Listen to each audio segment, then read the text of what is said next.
मुत्तहिदा अरब अमीरात की तरक्की से पूरी दुनिया वाकिफ है। इसके तरक्की के ग्राफ को समझने के लिए शेख जायद बिन सुल्तान अल नहयान की जिंदगी को समझना जरूरी है। शेख जायद के मलूस के बिना ये तरक्की नामुमकिन थी।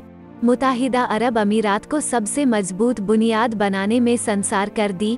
शेख जायद बिन सुल्तान अल नहयान ने काफ़ी मुश्किलात और जद्दोजहद से मुत्तहिदा अरब अमीरात का तश्कील किया।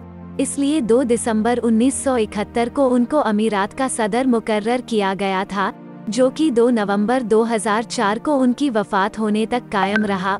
उन्होंने अपनी पूरी जिंदगी अमीरात की तरक्की और अमन में लगा दी।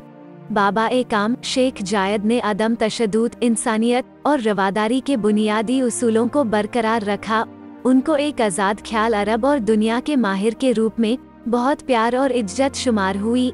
इतिहास गवाह है कि अमीरात में इंसानों के हुकूक के लिए उनके काम को हमेशा याद किया जाएगा और कभी भी भुलाया नहीं जा सकता।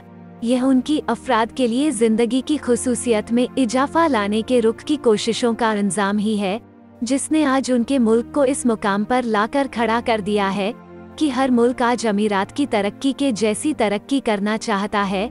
शेख जायद को हमेशा एक दूरंदेशी रहनुमा के तौर पर याद किया जाएगा, जिन्होंने अपना पूरा जीवन अमीरात की बुनियाद मजबूत करने और इंसानियत की बेहतरी के लिए कुर्बान कर दिया।